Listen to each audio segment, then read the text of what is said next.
ढेर बोल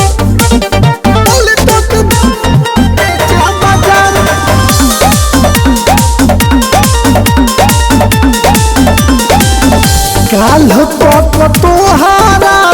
रोहनी हम खास हो सब छल कोइल कोई देह बनास हो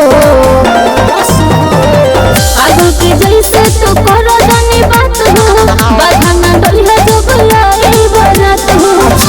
भूल जाई हा गलती जाना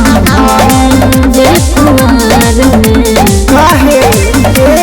धोखा दे के जाई पूछो थी हमके प्यार में मार दे हम बोले तो के बीच है बाजार में टोली नहीं जाए दे हम ससुराल में मार दे हम बोले तो के बीच है बाजार में अरे चुप रहो मार दे हम बोले तो के बीच है बाजार में अभियो से आपन तू बदल इरादा नहीं तो जिंदगी से साफ होई भूसादा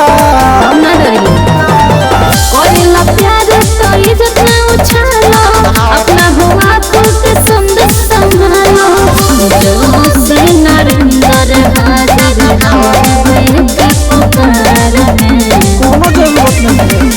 धोखा दे के जाई पूछो थी हमके प्यार में मार दे हम बोले तो के बीच है बाजार में टोली नहीं जाए दे हम ससुराल में मार दे हम बोले तो के बीच है बाजार में देखो बात के समझो।